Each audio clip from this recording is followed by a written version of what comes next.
first we'll look at Isaiah 14. And this is the first and only time we read the name Lucifer in the Bible. Now, Lucifer is just a Latin word. It is not a proper noun. It is a common noun, which just means shining star, bright one, or morning star. And it first appeared in the Latin Vulgate translation of the Bible, which was translated in the 4th century by St. Jerome. Now, the first Bible that was translated into English was the Wycliffe Bible in the late 1300s, and Wycliffe used the Latin Vulgate as his source for translation. And like I said, the word Lucifer is just a common noun. It's just a descriptor.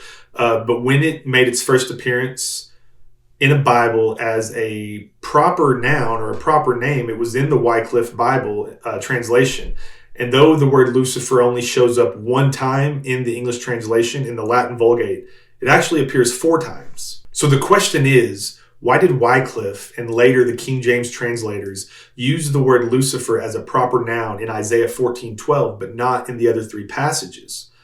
Well, there was a bit of an agenda to this. See, in the Latin Vulgate, St. Jerome never meant for Lucifer to be a proper name for Satan, or for anyone for that matter. Instead, he was simply using the Latin word that meant morning star as a direct translation of the Hebrew and Greek texts. However, later Christian tradition began associating the morning star in Isaiah 14:12 with Satan's fall, leading to its use as a proper noun in the English translations. So by John Wycliffe's time in the 14th century, this interpretation that Isaiah 14:12 was associated with Satan's fall had already taken root in Christianity. So early church fathers as Origen, Augustine, and Gregory the Great all had interpreted Isaiah 14:12 as a dual meaning to the fall of Satan.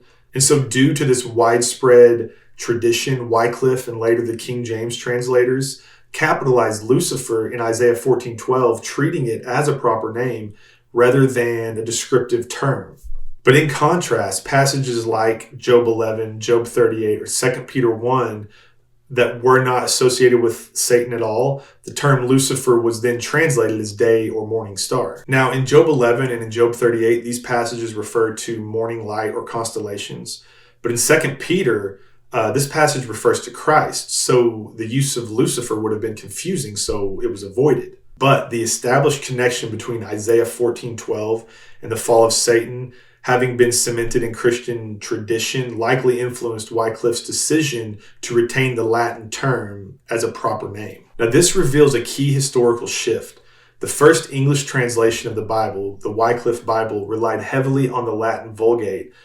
So it treated Lucifer as a proper noun, but only in Isaiah 14:12. And this was due to the growing belief that the passage did in fact refer to Satan. So what I'm saying is Lucifer was not Satan's name. In fact, it's not anyone or anything's name. It is just a term that means morning or bright star. There is no internal biblical evidence that suggests Isaiah 14 is a reference to Satan. The idea that this passage speaks about Satan didn't come about until the 3rd century.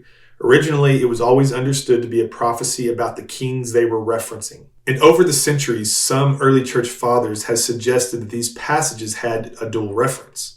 And this belief influenced certain translations, because why else would they use Lucifer as a proper noun in Isaiah 14:12, but then when it comes to 2 Peter, which uses the same Latin word Lucifer, they translate it into morning star, unless there was a theological agenda. In fact, this is exactly what the King James translators did.